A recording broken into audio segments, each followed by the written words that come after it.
Hey guys, it's Roderick, and I'm here with another review of Fellow Travelers, Season 1, Episode 3, Hit Me. So, this is the episode that really kind of got me hooked into this series, right?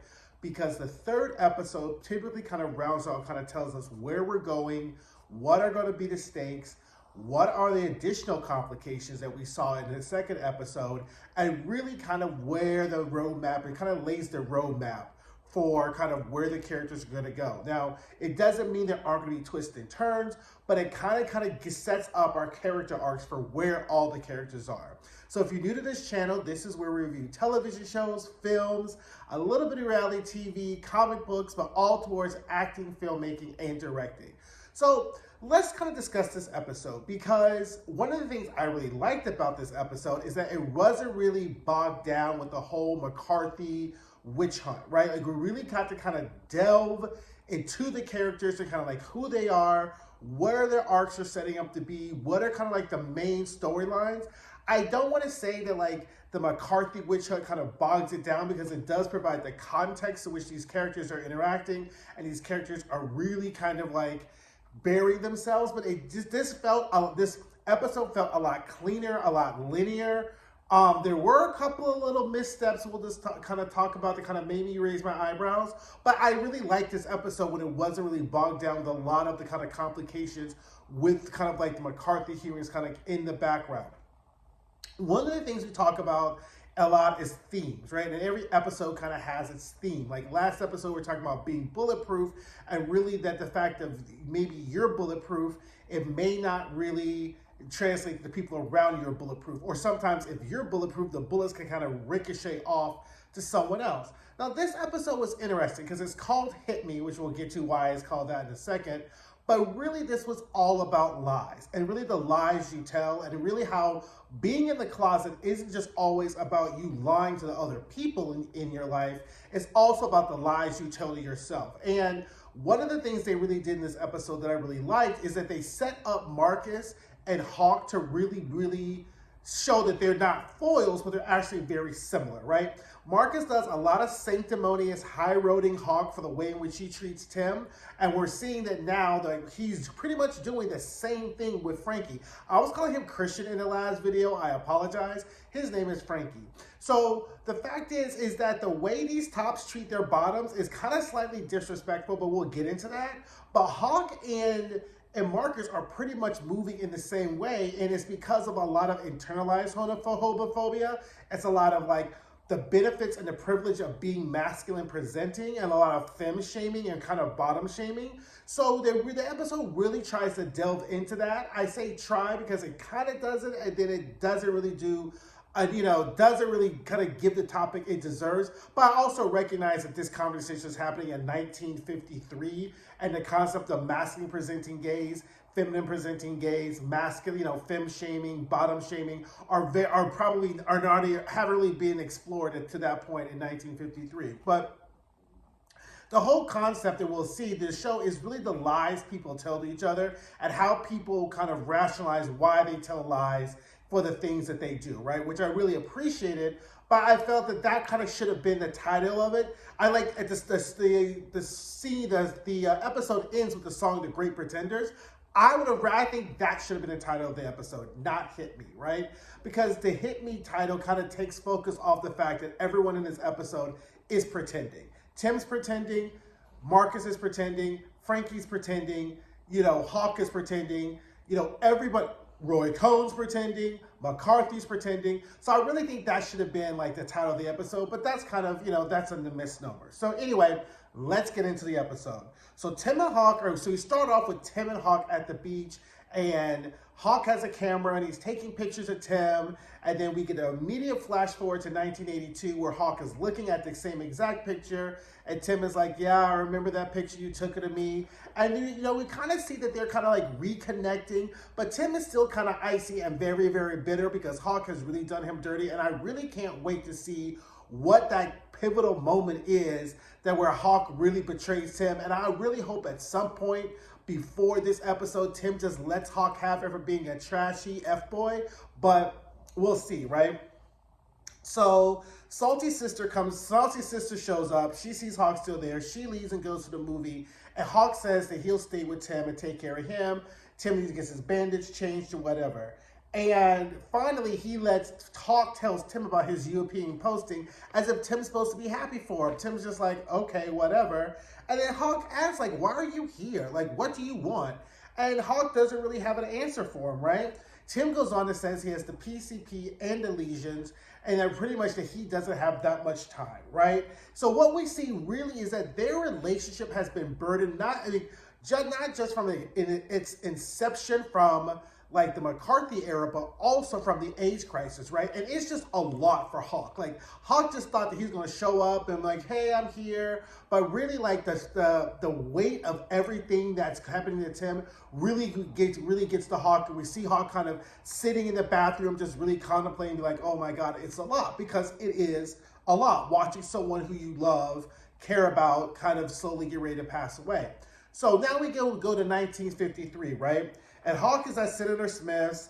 He's got some intel. He's all dressed in his tuxedo. He's talking about he's about to go work this intel. Child Lucy sashays in, and they're about to go to the opera. Like this Hawk and Lucy plan is a rolling, right? And he's like, oh, I gotta go out of town. And she's like, but we have plans and blah blah blah. Kind of like she's already stepping into trying to be this good wife role. And he's like, I'm sorry, I just found out about my army buddy. She kisses him, and Hawk is smiling because he's literally like doing a who zoom a who on Lucy or whatever like that. Now we get our Cozy Corner time. I just love our scenes at Cozy Corner because I just love me a nice, dimly lit, classy gay bar, right? So Hawk is there with Marcus, and Hawk is like, he's going to Rehoboth to follow down this intel he had given Marcus. Marcus like, it checks out. I don't know what the tea is, but I heard it advised McCarthy, whatever like that. And then meanwhile, Frankie gives Hawk some more drinks because, he done busted him down. So now Marcus pretty much drinking for free. Like, that's just such a gay bar thing to do, right? You sleep with the bartender so you get free drinks and you're like the it boy at the gay bar. I'll tell you, this is bringing me back, right? Marcus like, have you seen Tim? So this is where we see Marcus kind of high-roading Hawk about how he's treating Tim. And Tim's like, and Hawk is like, he stopped talking to me. I don't know why he stopped talking to me. He stopped talking to you because you're a fuckboy. That's why he stopped talking to you, and he had like a little piece of sense, right? And then Marcus is like, well, you missed his birthday and whatever. And Hawk is like, whatever. He's getting ready to go find him some trade. He ain't really think about Tim, right? So the McCarthy hearings begin again, and they're really bullying this like warehouse worker. He's like crying. His mother just died or whatever like that. Tim's there like, being the water boy. And like Shawnee just holds up his glass, doesn't even say thank you, whatever. So Hawk shows up, is like, I need to talk to him about national security, and invites Tim to go with him to Rehoboth, right? And Tim was like, why should I really be fucking with you anyway? He was like, you miss me. You want to be with me. Meet me at 15 minutes at the corner of Independence and 14th, and let's go ahead and get this weekend. And by the way, happy birthday. Like, do you see how this is what breadcrumbing looks like in real life, right? All Hawk does is like give Tim little pieces of affection, little special moments, and Tim just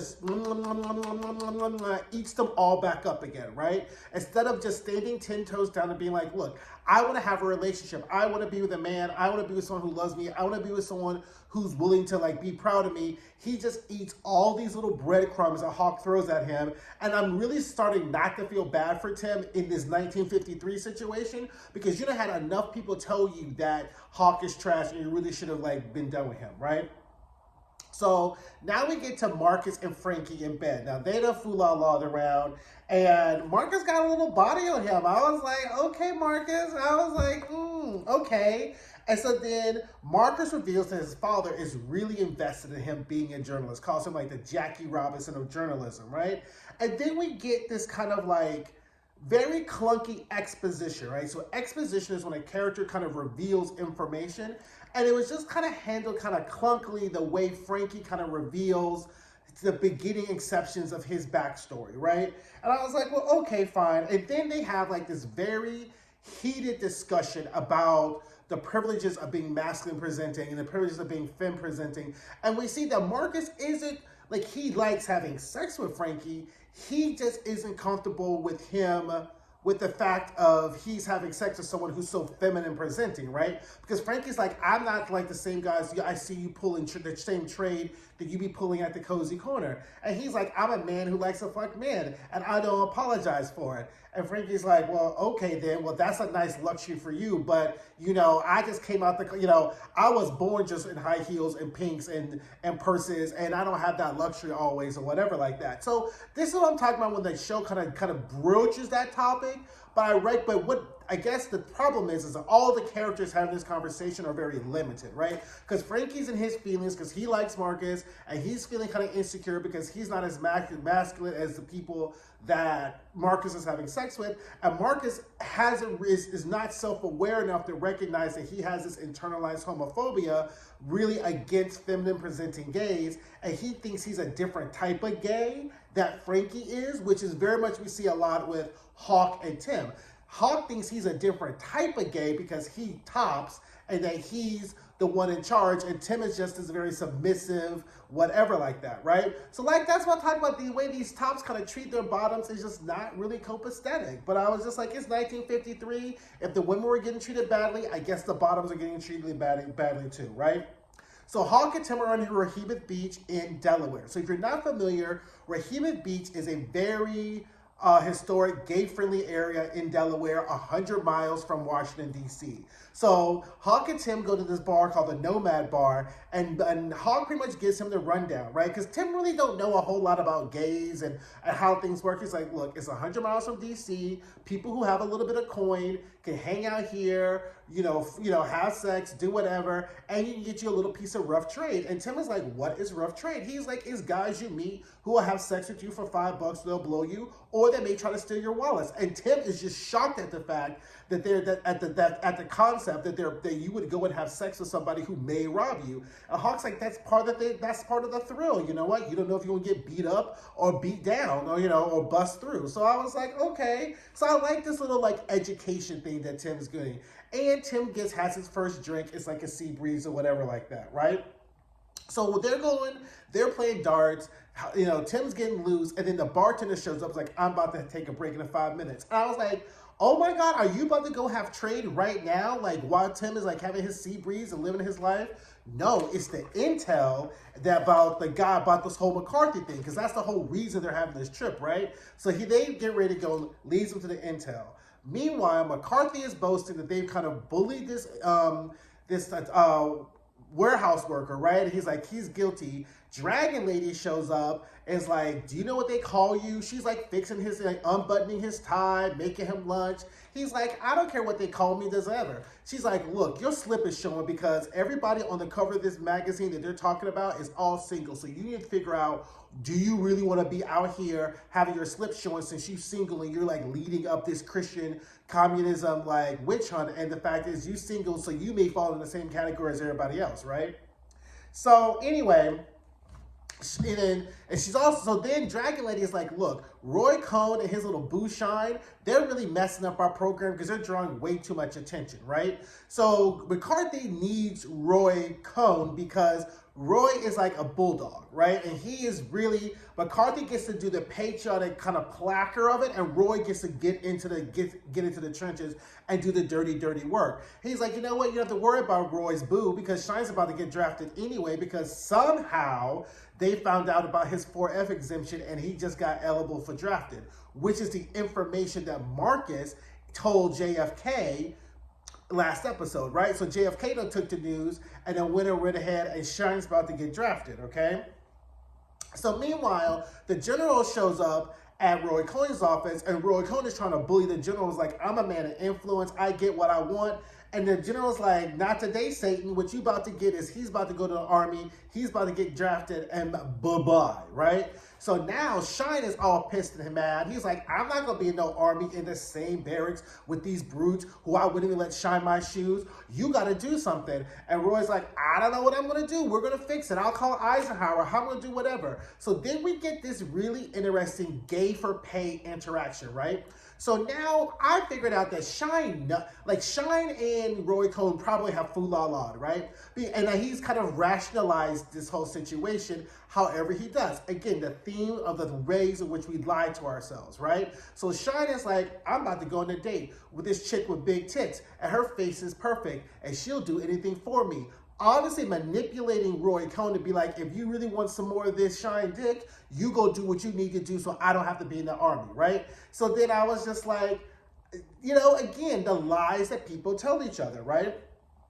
Now, Tim's still at the bar by himself, all up in his sea breeze or whatever, and he sees a guy from about across the bar cruising him, right? So Tim makes the very amateur mistake of when somebody's cruising you at a bar, you do not immediately then go to the bathroom after they're cruising you. That's the universal sign of let's hook up, right? Somebody sends you a drink, someone's looking at you, you don't get up and go to the bathroom because the person thinks you about to, get down and get busy in the bathroom. So he's in here washing his hands or whatever, and the man follows him in and he kisses him. And he's like, oh, I'm sorry, I'm with someone. He's like, well, any man who would leave him by himself doesn't really deserve you. And he kisses him again. And I was just like, oh, Tim, don't you see what life can be like when you're not with the fuckboy that's Hawk? Don't you see how open and world and free and there's somebody who will be with you or whatever? So Tim goes back to his bar. He's like fed up being left by himself. He then goes looking for Hawk. He sees Hawk all up in the bed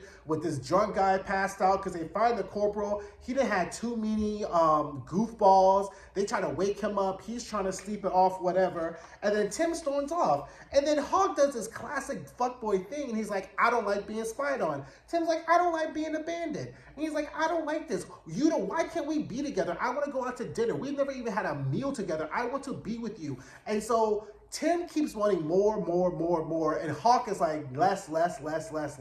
So he's like, well, we can go out to dinner. I could be your cousin. And Hawk's like, nephew. And he's like, from the poor side of the family, right? So we get a little brevity or whatever like that, right? So then they sneakily check into their hotel room, and then they get ready to, Tim gets ready to get his back blown out one more time in the hotel room or whatever. So then we get to a flash forward to 1982. Hawk calls home to check on Lucy because, she's still salty because Tim's there anyway. And he hears Tim scream. He goes to the bathroom. Tim has fell. He's hit his elbow on the bathroom sink. He's bleeding. Hawk puts him up, and then he's like, gets blood all over him. And so then Tim's like, you're going to need to get an AIDS test. He's like, I don't have any open cuts. And then Tim reads him for Phil. No, you need an AIDS test because of the life you're living, right? And then for the first time, Hawk realizes that even though he thinks that he's immune from all this going on, the lies he's been telling themselves, like, you may need to get an AIDS test because people who top still AIDS is, still can get HIV and AIDS or whatever like that. So then we get a flashback to 1983. Marcus shows up to the straight bar where Frankie's performing. Frankie kind of had invited him to this show when that was the impetus of their whole argument. It was like, why do I want to go to a white bar with you performing in drag, whatever. So Marcus shows up, and then the little white maitre d' guy is like, oh, I don't see your name on the list, just wait for a while or whatever like that, right? Kind of giving him the runaround, but not letting him in. Tim and Hawk are at dinner because Hawk's decided to bestow a dinner upon him as his nephew, who's his birthday. And they're having a dinner, and Tim is like getting all up in his drink. And those moments where like you're drinking and you're with someone and you feeling some sort of way, and you start to have a drink and you just kind of take a sip and you just kind of look at them. That look Tim gave Hawk when he had that first sip of his wine, I was like, oh, Tim about to get drunk and he's about to be mad. Like, I know those moments when you really should not drink because you're feeling some sort of way already, and all the alcohol is going to do is let it already come out. And so I saw Tim take that drink and I was like, oh Lord, he's about to get drunk and let this man have it all up in this restaurant, right? So then Hawk kind of reveals how he got into the State Department, right? This is again the breadcrumbing that Hawk does. He kind of reveals something to Tim so that way Tim feels like he's actually being vulnerable, right? And the fact is, which gives Tim hope that they're going to really have this relationship, but in fact, the Hawk has no intention of doing that. And drunk Tim is the kind of figures that out when he says, I just want freedom. And again, he's like, freedom to do whatever, sleep with whoever you want or whatever. And Tim realizes that none of this includes him. So then he's like, does Lucy Smith involved in this? And then Hawk gets salty because he brings up Lucy Smith. You should bring up Lucy Smith. This is who you're seeing all the time. Why can't you talk about Lucy? So then the accordion player comes and then sings this, starts playing this song, and he's like, perhaps, perhaps, perhaps. And the song acts as subtext to Hawk and Tim's relationship, because it's about this lover, this man who's asking this lover, and the lover's like, perhaps, perhaps, perhaps, and they're not ever really giving them a straight answer. You're always saying perhaps, perhaps. And then Tim is just queening out all up in the bar. Like Show Tunes Night or whatever, the gay bar? Tim thinks it's Show Tunes Night in 1953 at this restaurant, because he is singing and queening all the way out. And you can tell Hawk is getting embarrassed and embarrassed and embarrassed. And finally, the drunkenness catches up. Tim gets angry. He storms out and he's like, oh, my nephew had too much to drink, right? And the Hawk is all like the breadcrumbs. Now, Marcus still can't get into this bar in 1953 because it's obvious they're not letting any black people in. And Marcus has figured out that they have gotten, the way they're getting around the desegregation laws is by saying, oh, we're desegregated, but every time a black person wants to show up, they're overbooked, so black people actually can't get in. So then Marcus starts to get in his feelings, and then the white bouncer comes out and it's pretty much like, you can't come in. And then Marcus is like, you mean I can't come in? And this then does the N-word, right? So then I was like, well, okay, Marcus, Frankie will understand. Meanwhile, Frankie comes down and is like, no, he's on the list. He should come out. The bouncer's like, look, we're overrun, uses the F word. And then it's like, you and your boyfriend needs to leave. And then Marcus gets triggered by the fact that, not that he's been called the N-word subtly, not that he's been called the F word, but he is triggered and angered when the bouncer says that him and Frankie are together. Right? Because that attacks his sense of masculinity, and that it's okay as long as he's a masculine presenting gay man and people assume that you're having sex with other masculine presenting men. But the fact is, now he's out in public with someone who assumes that that's his boyfriend, and Marcus gets triggered, right?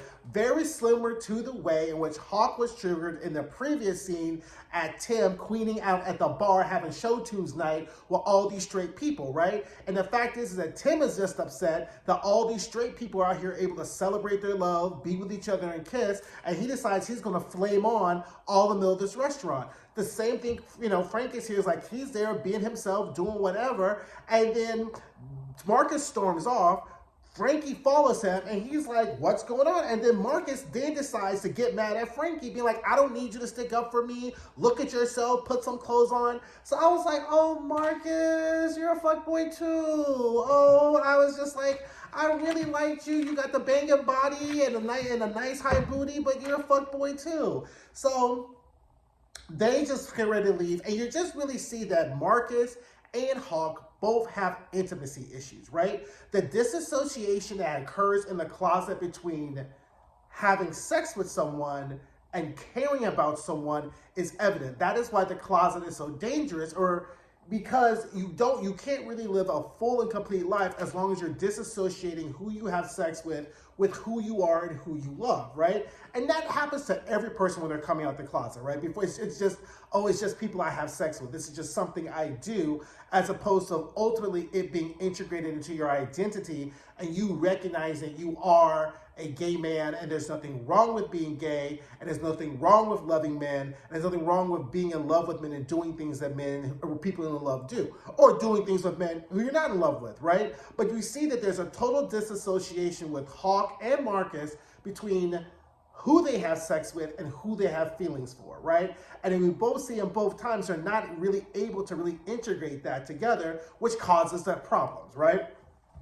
So then, then we have Tim comes back to his hotel all sheepishly because he's like really embarrassed. And Tim is just in total sub mode. And then he's like, I met this man. I confessed to kissing him. He wanted me. So then we see Hawk, who's total fuckboy mode now, super possessive. They have this really hot sex scene where he just is like, take your clothes off, do whatever, ties him with his necktie, and just runs him. Like, literally, I don't know how Marcus was even able to get up. Like, they did the whole spit on the hand, and he just really 10 and 2'd Tim all the way out. I was here for the whole sex scene. I thought it was fantastic. I have to say, these sex scenes in this show are really good, not for the salacious part, for how realistic it is, right? So I was like, okay, Tim, whatever, right? So Tim kind of role plays this rough trade, right? And this is where the Hit Me title of the episode comes, because he's like, well, since you like rough trade,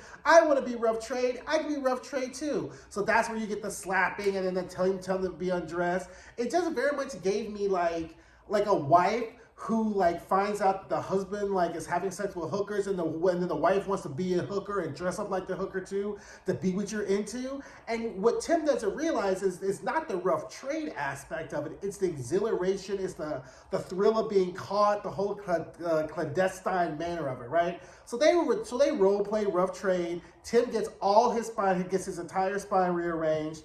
And I was just like, and then the whole I belong to Hawkins Fuller. And I was like, oh, Tim, girl, like, I did one of the things, and I guess happens in real life, because we'll see it in this next scene. I guess sex just makes everything better, because I don't know how these people just be going back, but I guess if Hawkins is like throwing it out like that, I guess you have to forgive him. Because meanwhile, Roy Cohn is in his office trying to hatch a plan to get his boo out the army. Now, one of the things that wasn't clear that if you aren't a history buff, or that the show didn't make clear, it was Roy Cohn who tried the Rosenbergs. Julius and Ethel Rosenberg was tried and found guilty by Roy Cohn. So he's like, I'm a genius. I can figure this out. So he hatches a plan of how he's going to get his boo out the army, right? Which we'll get to later. So Marcus gets inspired by the night's events. He's all angry. He starts typing up a story or whatever like that. So Hawk tells Tim how he got his scar, and then we would find out that it was Senator Smith who really took him in when he got back from the army, and really to get his mind together after the war and whatever like that, right? And he's like, Senator Smith's a good man, Tim. Like, you're a good man. And the breadcrumbing continues, right?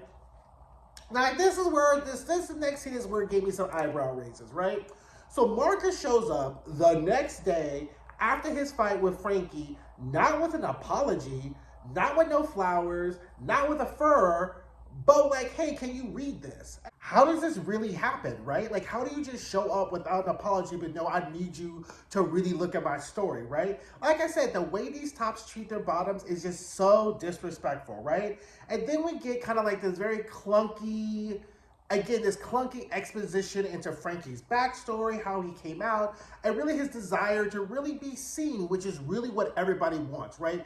Everybody wants to be seen. Everybody wants to be validated. And now we get this really interesting pivot, because it's like the fight never happened the night before, and Marcus is like, I see you. He puts a boa on him, and they get ready to hunch it, and I'm like, aren't we going to talk about how you just summarily disrespected me in the main of a back alley and pretty much cussed me out and just called me a sissy? Like we're not going to talk about that? I guess not, because Marcus's guess is that good, and we need to talk about issues like that, right?